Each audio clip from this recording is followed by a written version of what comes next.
bergerak ke arah timur, bergetar ke arah timur. Gitu. Sekarang dibalik.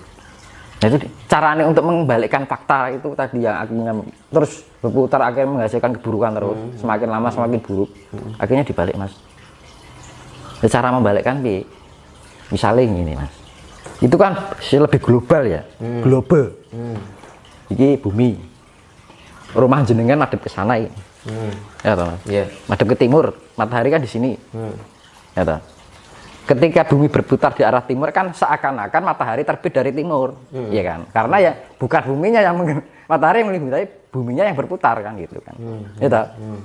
Karena ada roda cakra ini menghasilkan waktu gitu mau. Yeah. Ya toh. Lah untuk membalikkan roda ini biar kembali pada kan kalau ke sana terus ini menghasilkan buruk dibalik ganti. Malah diarani cokro balik atau caroko balik. Gitu Mas. Nah, membaliknya ini adanya terjadi geomagnetik bumi. Geomagnetik bumi atau pembalikan kutub bumi.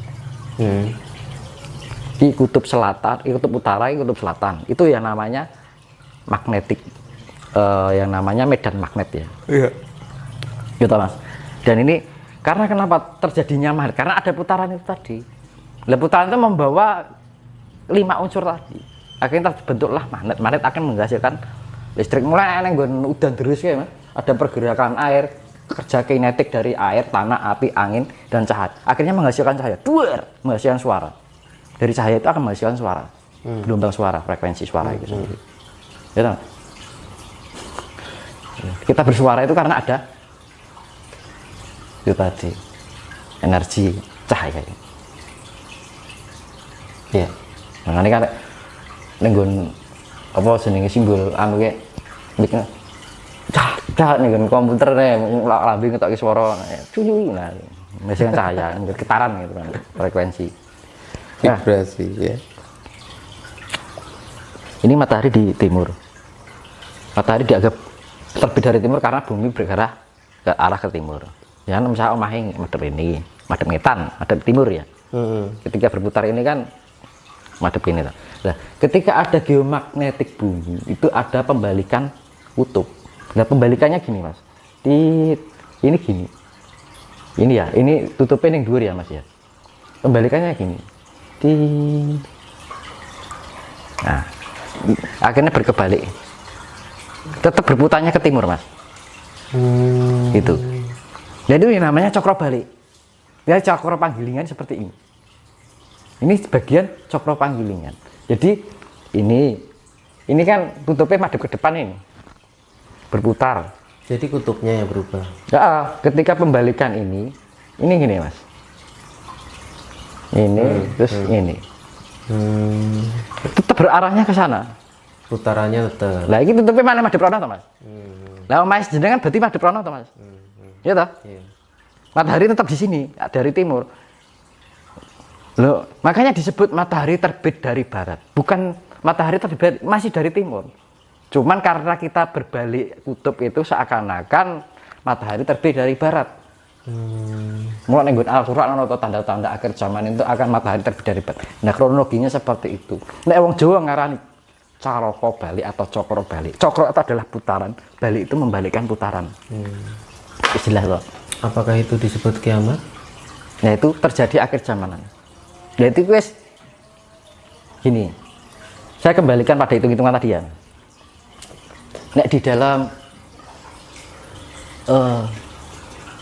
Hijriyah, tahun Hijriyah kan paling maksimal hanya mentok pada tahun 1500 Hijriyah. Ya kan? Kalau Maseinya kan jatuh pada tahun 2078. 2078. Gitu.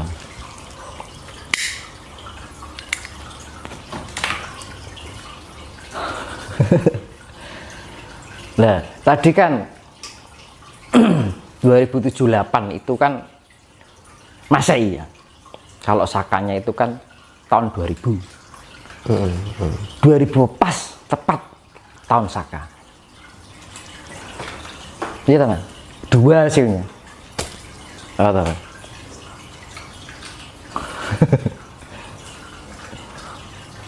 Siap. Nah, makanya itu kan Nanti kalau dibilang malah ngeri, malah kasih wedi. Yang itu biar menjadi rahasia. Ya. Pokoknya intinya kewaspadaan di tahun 2022 ini, mulai tahun 2023 kan pembukaan gerbang kan tahun HUT tadi, ya kan? Yang saya jelaskan tadi, pembukaan gerbang kejayaan itu tahun 1944 Saka atau tanggalnya tanggal 4 Sasi Kalima 1944 Saka. Ya kan? Itu terhitung 495 tahun dari tahun 1449 Saka atau 1527 Masehi. Itu runtuhnya Majapahit. Kan terhitung 495 dijumlahkan 9 semua, 18 jadi 9. Gitu. Nah, itu pembukaan. Makanya 1944 itu artinya 1 pintu, 9 kejayaan, 44 itu adalah gerbang. Karena 9 disebutnya pembukaan. Kalau tahun 1449 dianggap penutupan, gerbang penutupan karena 9-nya di belakang. Kalau yang ini 9-nya di depan, 1944. 44 kan simbol Gapura. Siap. Nah, maka dari itu terhitung 500 tahun dari 1527 tambah 500 jatuhnya 2027. Siap.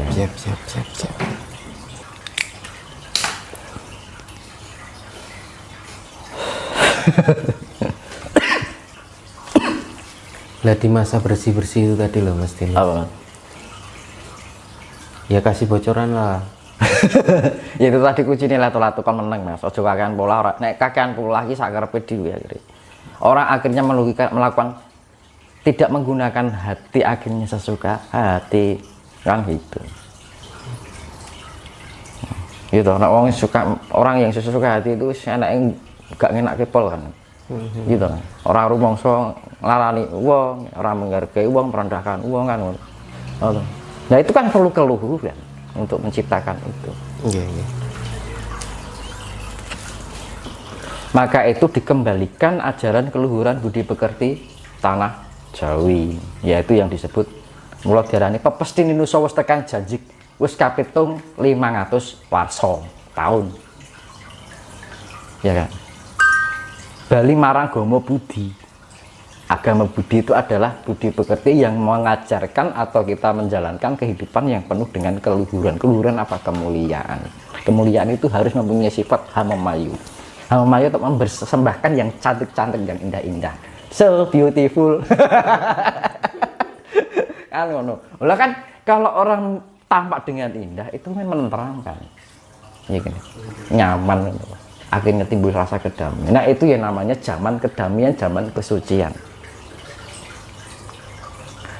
Selama dunia ini tidak akan tercipta kedamaian, maka tidak akan tercapainya yang namanya zaman kesucian, yang namanya peradaban baru. Maka disebutlah zaman Asmorotoro. Nah, zaman sekarang kan zaman Rupantara. Orang yang diutamakan itu yang rupa-rupa gitu. Gitu. Tara itu akhirnya meluas ya, global. Ya kan? Maka zaman sekarang dibilang zaman Rupantara. Ya sebelumnya zaman Rupantara itu Nuswantara. Nuswantara itu zaman kerajaan-kerajaan dinasti. Gitu. Cak durunge meneh zaman yang namanya Dirgantara. Macam-macam. Di atas lagi zaman Surgantara. Di atas lagi zaman Purwosida. Apa itu? Nanti lali. Purwoduksinoto.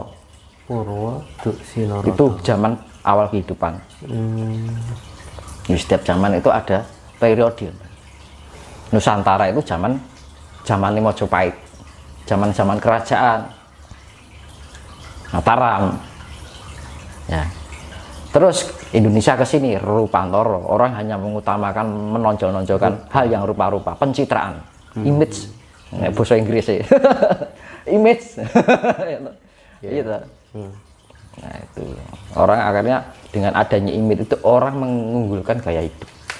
Lah gaya hidup ini yang akan membutakan orang. Makanya semakin orang sering melihat hal yang berkilau akan membutakan mata itu. Akhirnya peteng. Nah, dengan kegelapan dunia ini perlunya cahaya yang namanya penerangan. Orang yang tercerahkan, maka butuh pencerahan. Kan gitu. Yang bisa mencerahkan apa ya? Jiwa-jiwa itu tadi, yang mempunyai cahaya. Siap. Cuma diarani urip iki urup ngono. Nggih. Nah, ini kan kita menerima zaman kegelapan ditutupi oleh yang rupa-rupa itu. Lah, ketika terwujudnya tahun 2027 itu terbangkitnya kembali ajaran-ajaran keluhuran, leluhur dulu. Mulai diarani leluhur itu orang mulia. Tanpa leluhur, apa kita jadi sekarang seperti ini? Iya. Neng poin es yang ngerti karo leluhur, mau nyembah leluhur dikira musyrikan gitu kan. Nah, itu tingkat kegelapan manusia. Itu kita sudah mencapai zaman puncak-puncaknya kegelapan. Ketoke padang nih sing ketok moto. Ning jerone peteng kabeh. Ora ono cahayane kan. Rupane tok. Nah, kelihatannya terang di luarnya tapi di dalamnya gelap gulita. Itu fakta loh. Iya, iya. Aku ngomongin fakta itu. Apa enggak miris itu? Manusia sudah tidak berperan sebagai manusianya. Sudah tidak seperti manusia yang sebenarnya. Kan gitu. Siap. Maka zaman sekarang itu malah hewan aja mempunyai naluri seperti manusia. Hewan wis sadar, menungso ora sadar-sadar kan gitu. Iya kan? Loh, saya bilang begini saya bukan merasa lebih baik, tapi kita itu buat motivasi bersama. Tinggu pengeling-eling kan. Nah, itu sifat bagian dari Hamemayu. Nah, itu bagian dari pencerahan, memberikan gambaran-gambaran kehidupan yang sifatnya memberikan pepadangan urip. Mulai diarani Gusti pinarengono padang gesang kawula, supados tansah pinarengono pituntunan wonten ing gesang kawula. Dalam arti ketika kita mendapatkan pencerahan hidup, nah jenengan mlakukan ing petengan anak patah grek-grek nabrak-nabrak ngerti jurang ditabrak ngono lho. Jenengan sing madang. Nah, nek gue center kan beda kan gitu. Nah, senternya apa ya? Jiwa kita sendiri. Ataupun melantaran orang lain yang memberikan pencerahan. Zaman sekarang kan orang tidak tertarik dengan hal-hal seperti ini, dengan nasihat-nasihat bijak itu kan nggak tertarik. Tertarik bosok. Ini akan besok akan memberikan prospek baik untuk mendapatkan uang yang banyak. Oh, senang banget. Iya atau Mas? Zaman sekarang kan ketika mendapatkan nasihat-nasihat bijak kehidupan kan mau nggak tertarik kan. Tapi kalau mendapat presentasi yang menghasilkan banyak uang itu semangat banget kan. Apa nih untuk bonus? Iya, viewernya banyak banget. Bonus diskonan rebutan. Pokoknya bonus rebutan. Konten yang temanya tentang kekayaan. Wah, itu viewernya bagus banget. Nanti kan yang menonton juga yang sesuai dengan jiwanya. Tapi bagi yang tertarik haus dengan nasihatnya bijak itu lain. Orang dahulu, leluhur kita dahulu itu haus akan ilmu pengetahuan dan akhirnya membuat pengetahuan, gitu, menciptakan pengetahuan. Zaman sekarang kuliah pengetahuan lah ketemu kan, malah kesasar kan. Nah, kalah karo ki mau hawa lan nafsu ki mau, nah gitu. Nah, akhirnya timbul karep gitu. Akhirnya apa? Terperangkap keinginan. Betul. Nah, orang yang tertarik dengan wah ini memang mengenakan sih, gitu. Alasannya aku di kebutuhan ngopeni keluarga, kabeh wong ngomong ngono ya. Nggak ada orang yang berbicara begitu. Zaman dahulu enggak kayak seperti itu. Ya. Seperti apa Mas Tinus? Bisa dijelaskan tentang dhisik kan apa-apa ya gampang, Mas. Ya, tentang pola hidup leluhur Jawa kuno itu dulu seperti apa, Mas? Ya narimo itu tadi, narimo. Ya diarani alon-alon, waton kelakon, itu kan budaya orang dulu ya Mas. Zaman sekarang alon-alon Ramadan kan ngono to. Iya to, ora entuk apa-apa. Ramadan ora kedungan ya to. Kalau tidak gila tidak dapat apa-apa. Nah kan namanya zaman terbalik. Manusia sudah tidak memanusiakan manusia.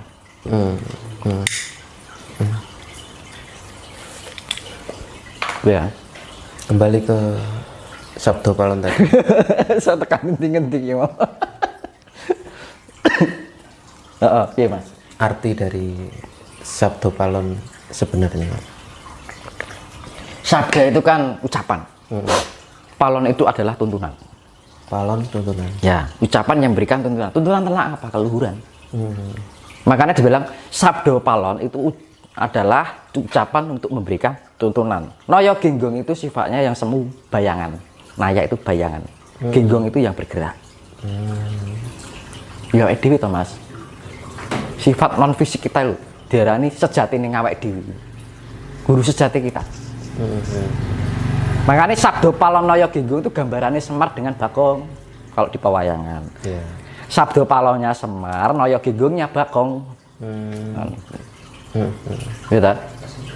Bagong itu lahir dari apa? Dari bayang-bayangnya Semar itu sendiri. Yeah, yeah. Cuman Bagong itu memegang suatu kebenaran, dugal kewarisan. Ya, tapi dugalnya itu dia menyimpulkan kebenaran. Makanya motone Bagong itu di dalam pewayangan itu matanya besar. Yeah. Wong urip itu cara pandangnya harus luas. Gitu loh. Artinya seperti itu. Melihatnya dunia ini dengan selebar matamu kan ngono. Ibaratnya kan ngono. Ya toh. Jangan menjadi orang yang ini kayak sengkuni.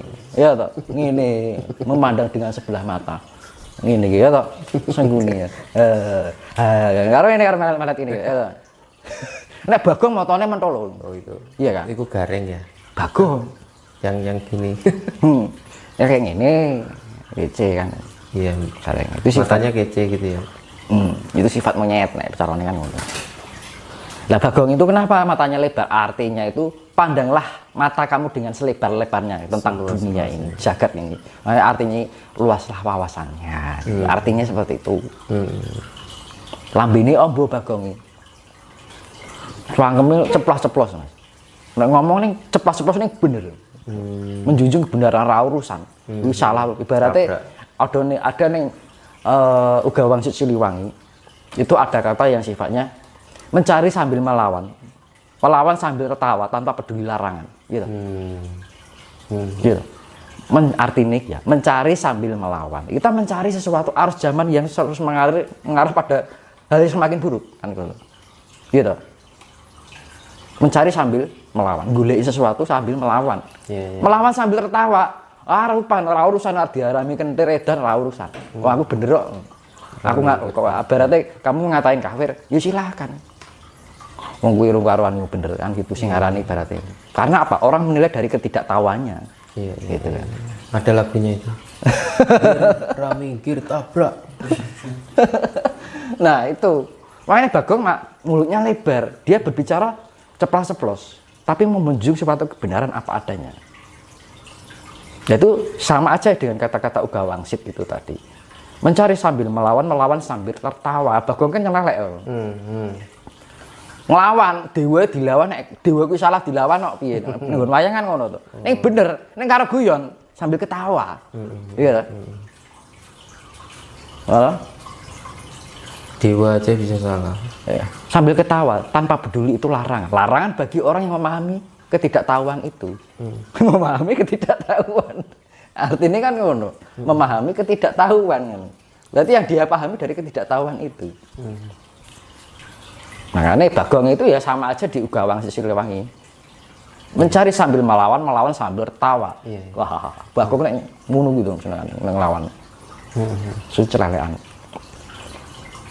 Tanpa peduli larangan, ora urusane bener salah kanggo bener kok iki sejatine urip yo ngono kuwi. Aturane kowe kleru kok rumangsa bener kan gitu. Iya. Kamu salah kok merasa bener. Ya saya menjunjung kebenaran, itu Bagong. Maka diarani dugal kewarisan.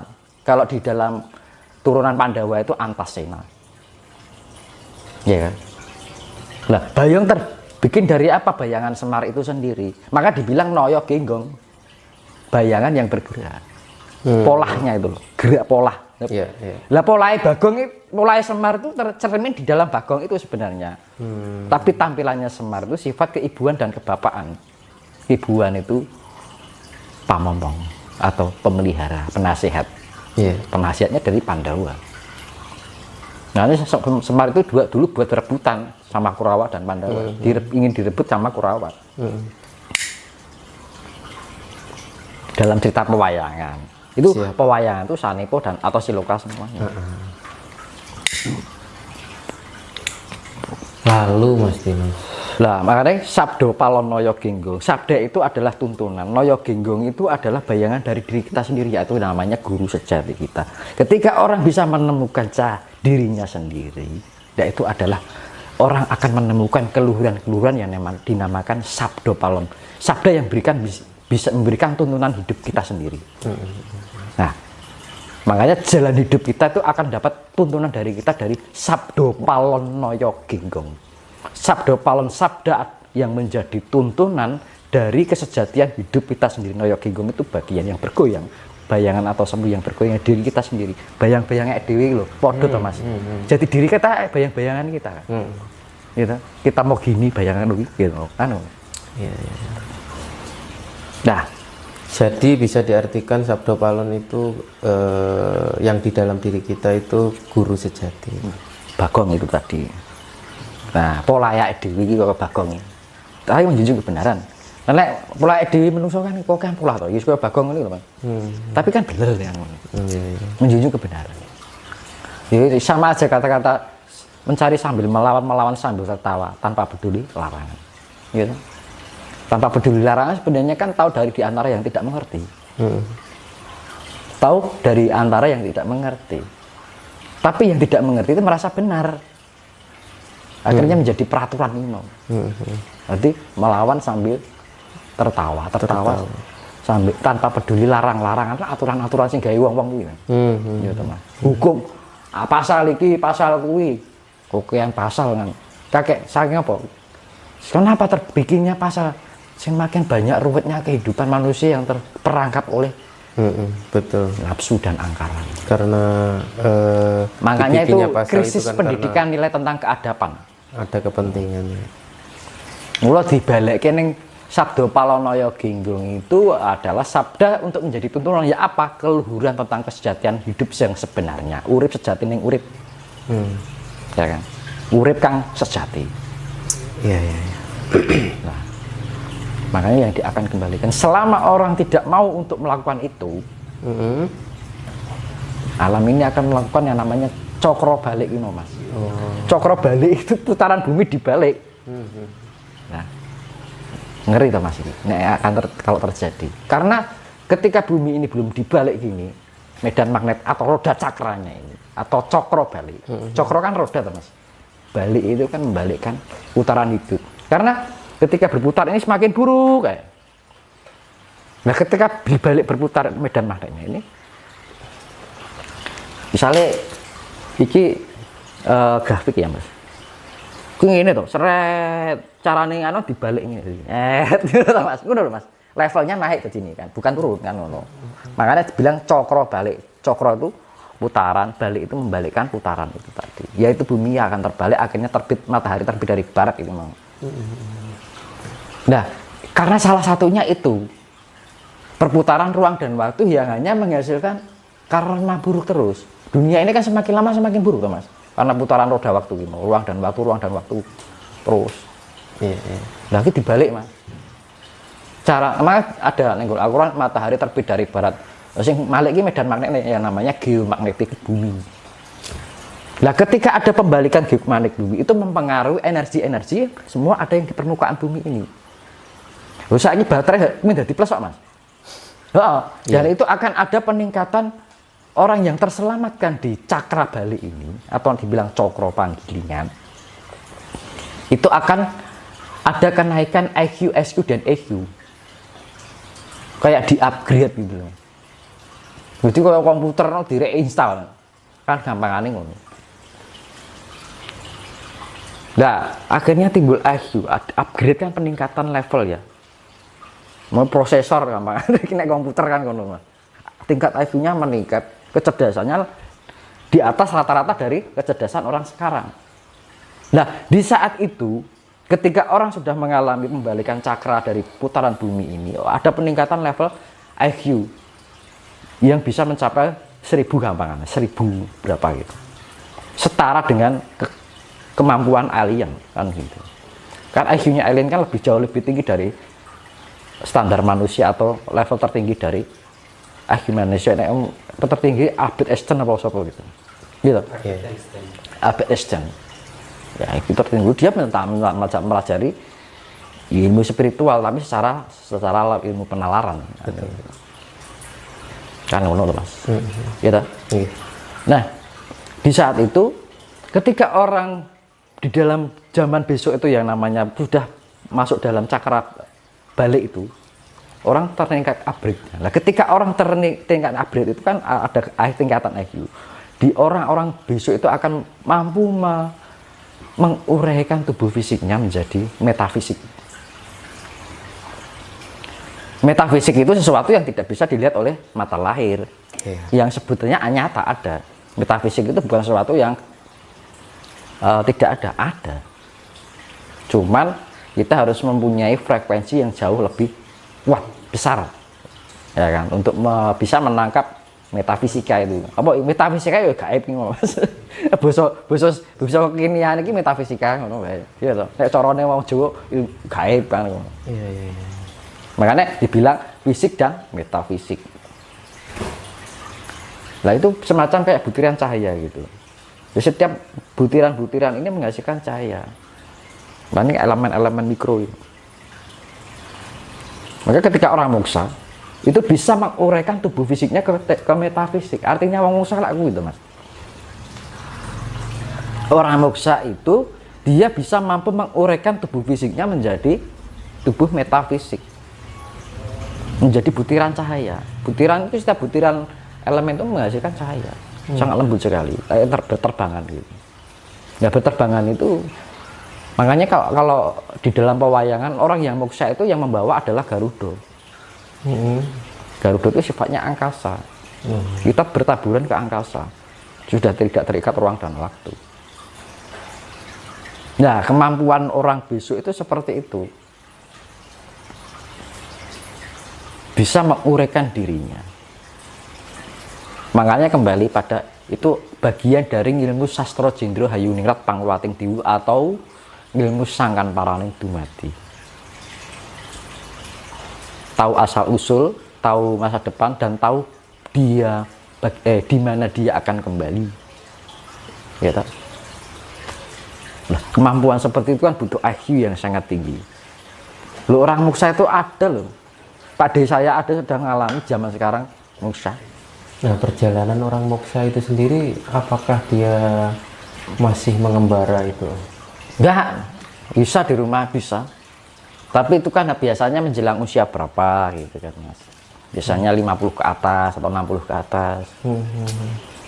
Karena fase Mas. Fase tubuh fisik ini mempunyai fase. Di corone wong anu kan puber pertama, puber kedua lah ngono kuwi to Mas.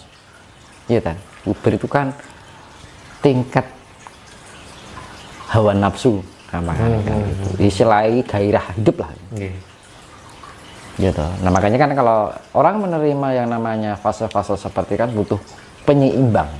Lah jalan penyeimbang itu ya disebut spiritualitas. Jadi spiritualitas sekarang disalahgunakan Mas. Tinggu kayak dukun, ya toh.